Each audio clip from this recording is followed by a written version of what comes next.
Here are true facts about the cuttlefish. The cuttlefish is not a fish. It is a mollusk of the class Cephalopoda. The cuttlefish is a bit like a clam that millions of years ago came out of its shell and never went back. In fact, it still has a specialized shell, but on its inside, which is used for buoyancy and is called the cuttlebone. People for a long time have used this shell to carve casts for metal jewelry. These people are called cuttleboners. By me, and now by you. To move through the ocean, the cuttlefish has a wavy fin that surrounds its mantle. It also has a siphon, a muscular tube it can squirt water out of for fast propulsion. Imagine trying to move by vomiting out of a giant straw and flapping your skirt around very fast. That is how a cuttlefish do.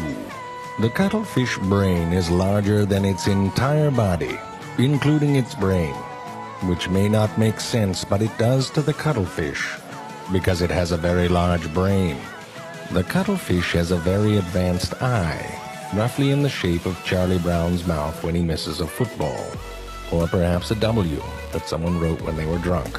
Or the letter Q that someone wrote when they were really drunk.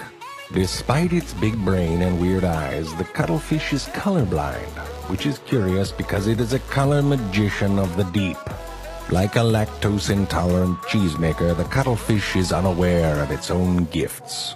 With the help of millions of color-changey things in its skin, it can change color and texture almost instantaneously. Playing hide-and-seek with a cuttlefish sucks. They don't move, they just change color. You can hear them breathing while you count. How the cuttlefish determines the backgrounds it blends into is largely a mystery, because it can do it in complete darkness, which is kind of a dumb gift if you ask me, but still amazing. Ah, fish! Then there's the flamboyant cuttlefish, which doesn't try to blend in with It just says, why doesn't the world try to blend in with me? You go, little man. Don't go changing for nobody. When it is threatened, the cuttlefish will often release ink from its ink sac. The cuttlefish releases that ink in one of two ways. One is a little priffing sort of squirt, something you might say excuse me after. The second is a release of both ink and mucus, more of a throw your underwear out and go home early sort of inking. These are called pseudomorphs and are designed to be decoys for the cuttlefish as it escapes. The cuttlefish feeds by extending two hidden feeding tentacles, which it uses to snag prey and pull it back towards its poison beak. What? Well, apparently it has a beak. Very slowly it extends. The fish just had to move like 2 inches. Cuttlefish mating begins when the male delicately grabs the female by the face and inserts another specialized tentacle into an opening near her mouth, which I hope is not her nose, and inserts sperm sacs. Males have 4 pairs of arms and females have 3. Weaker males often disguise themselves as females by hiding 2 of their arms. This reminds me of what I may or may not have done in the mirror as a young boy. These cleverly disguised males swim right past the competition and do the face sex thing.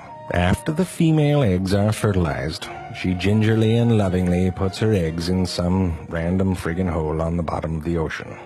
The eggs are called sea grapes by people who like shitty wine, and they are guarded by the couple until they hatch into the cutest little freaks in the universe. These little babies are not so good at the camouflage, but they do the best that they can. Cover yourself up, little man, and sleep tight. Remember, if you ever want to come out of your